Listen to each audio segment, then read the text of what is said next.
The power of economics. We've learned a lot, hey? Nowadays, I'm quite sure that there's no one who doesn't know the word livelihood. I mean, this is just basically economy. It's something that impacts your life. If you have no livelihood, you then are not be able to live. So nations have been balancing between telling people to stay in their homes and not work, and as a result that affected the economy, of which the repercussions could be way worse than the communist virus.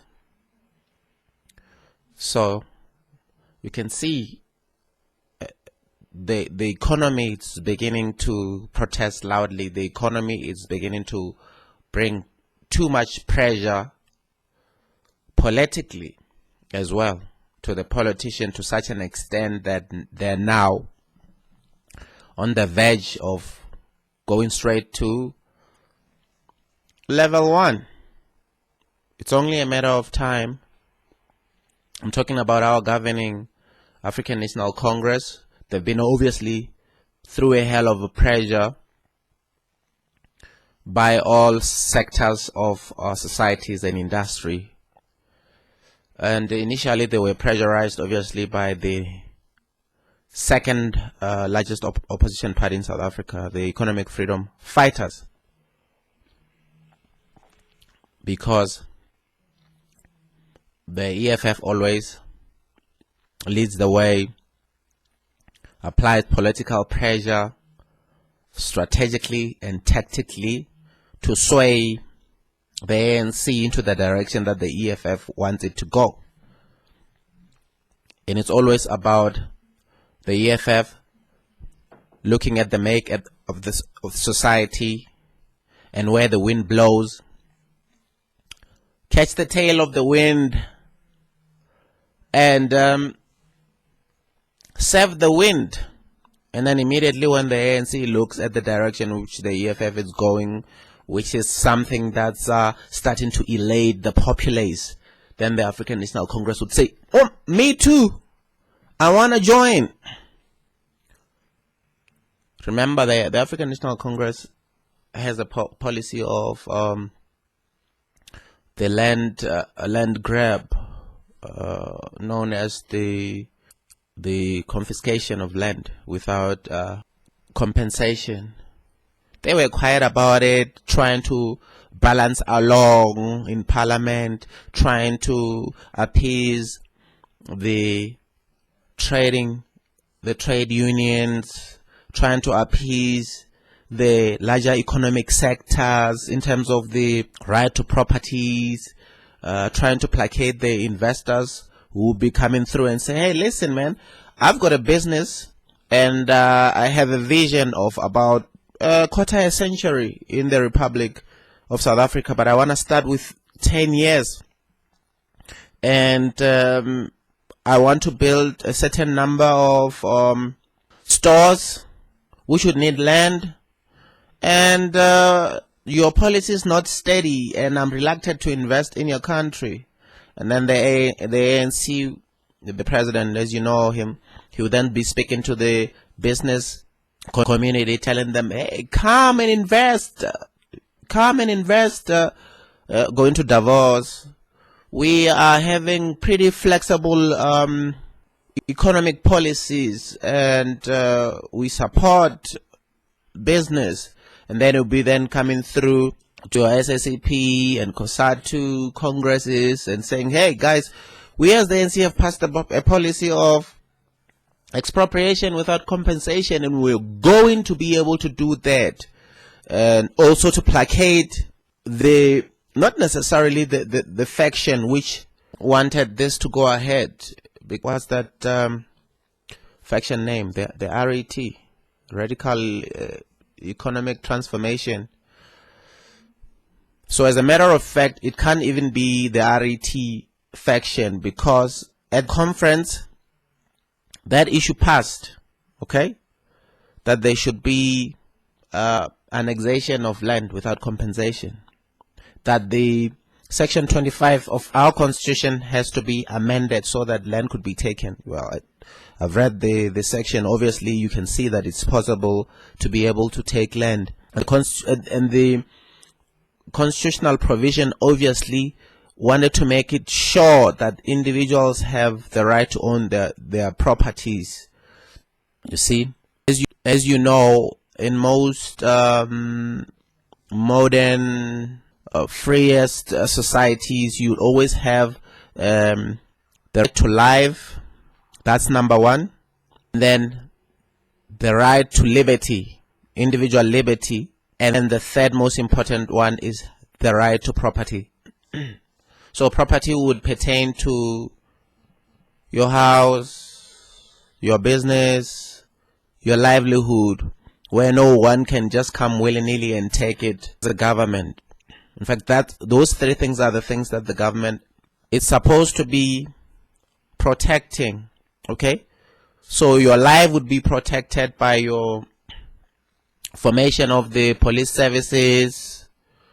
Externally, the external defense would then be performed by the National Defense Force in order to protect you as an individual, your life. And then your liberty would be your freedom of speech, your freedom of association, and the list continues. And then eventually the right to property, ownership of your business or ownership of a place where you're staying in. That's just about it. So this pressure has just been grabbing the presidents, in both directions, getting grabbed on this side and getting grabbed and dragged on the other side. So eventually we see that the levels are going to be reduced to level 1 quickly. So now the government is failing to justify why other industries are still being closed now, as compared to the bleeding of billions and billions of amount of money lost to the fiscus. Now, listen to this article. It's from Business Tech, all right, 17th July. It talks about the amount of money that's been lost by SARS, the potential for SARS to be able to get the amount of money from the cigarettes and alcohol industry. Okay, the article said we are looking at about 13 billion to 15 billion if this continues until the end of the year. That's the closure of the alcohol and cigarettes. And they concede that 15 billion, well, it's a drop in the bucket of the 300 billion that SARS is expected to under-collect in taxes this year. So 300 billion that SARS is not going to be able to collect. I believe SARS collected about $1 trillion the previous year. So already 300 billion is gone, and I doubt that 700 billion would also be collected. So we will see. The article also states in the 2019-2020 financial year, SARS collected around 47 billion in excise duties from primarily alcohol and cigarettes. If both of these bans are upheld until the end of the year, which is not going to happen, we're looking at the total losses upward of 30 billion, like I said. Once again, that figure is solely a calculation of lost excise duties and VAT. It does not take other lost taxes into account. In other words, in the industries with which alcohol and cigarettes supports, that would be your bottle stores and the number of employees who are working in those bottle stores, your liquor stores basically, and then that cascades down to the taverns and the number of few folks who are then employed at the taverns. It also goes to the restaurants, because even when restaurants are open, mostly there are restaurants which are solely, their core business is alcohol. You go there, you drink your alcohol, and they sell food. You order a dish, and that's how those businesses are making their money. The restaurants industry also, I mean, it's going down. Look at the number of the restaurants which are open, which are closed in Cape Town. Over 50 restaurants. So they went to court. Their date has been postponed somewhere towards the end of August. So it's one of the other pressures that led to the articles now this week, which came out now, saying that the president is soon to unban alcohol and cigarettes as a result of that pressure. Okay, and how do we know that? Obviously, it will be a surprise if the government unbans selling of alcohol this weekend. That's tomorrow, which is Friday, as well as Saturday. How do we know that? The meeting of the premiers.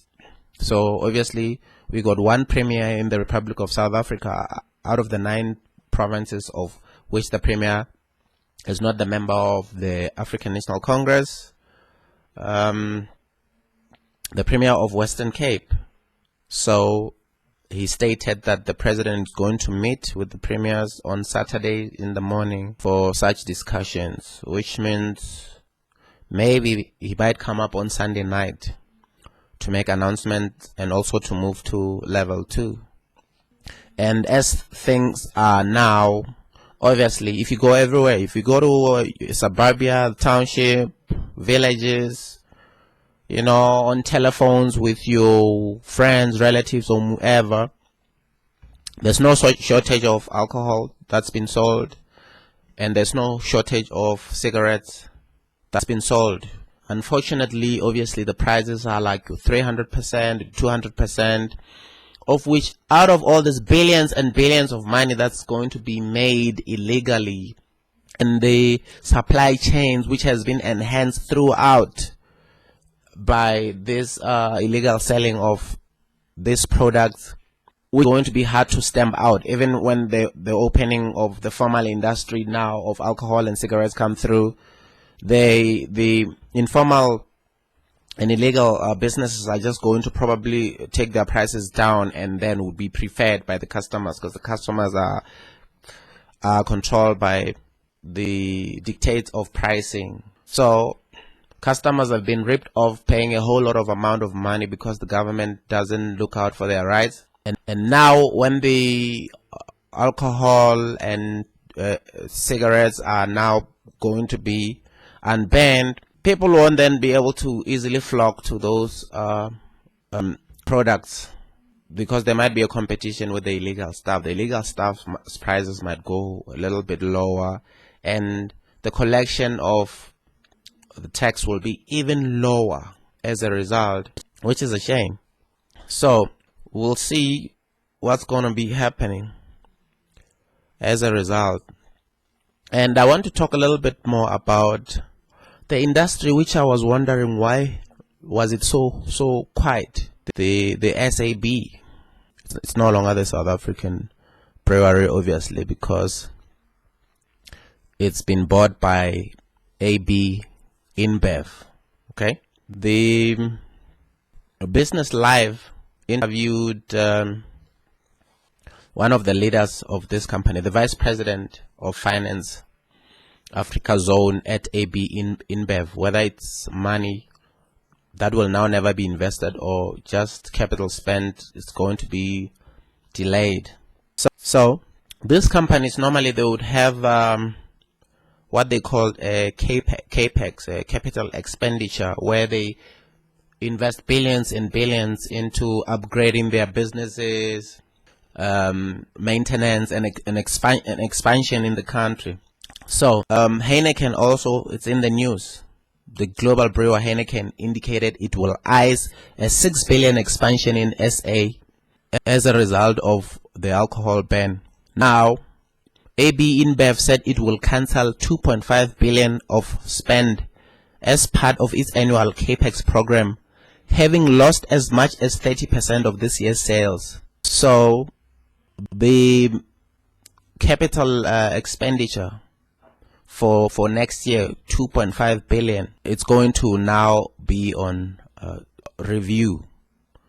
So in other words, as much as we had this bad news in terms of this industries not making money, so now they're going to be looking at this AB InBev, the brewery that has bought the SAB. Obviously, it has a huge footprint around the world. So they probably are going to look around other countries where they can expand and mitigate the loss that they've made here in South Africa as a result of the alcohol ban. And so the expenditure, the Apex would then, they'll probably hold on to it and not spend it next year, because remember, this corona business is going to continue. So it's not clear as to when it's going to be clear off. When you have a business, you're not going to be like saying, let me spend 2.5 billion again to expand, only then next year, Feb, right on Valentine's Day, probably the government might just say, hey, remember the president said the time for hugging and kissing is a thing of the past. They'll probably ban booze again on Valentine's Day in order to stop spreading this virus, because people will be kissing and hugging again on Valentine's Day. And then you've put down your 2.5 billion for capex, have buildings that now you're going to be just going to be idle, you know. And you must understand that this also affects the farming of your barley, hops, wine, the time it takes in order to brew the alcohol and so forth. Remember, there were like about couple of hundreds of millions of alcohol which had to be thrown away as a result. So we'll see by Sunday night with regard to the president, knowing our president, that he might announce that he's unbanning alcohol again because of the tobacco industry as well as the alcohol industry and the restaurant industries. Dates for courts are in this month, where he doesn't want to be embarrassed by the court labeling everything unconstitutional, because now the government is having fun of knowing that they've got this power grab thanks to the communist virus that we're having right now. So that's just my take. Thanks for watching the Mamuji show. I'm out.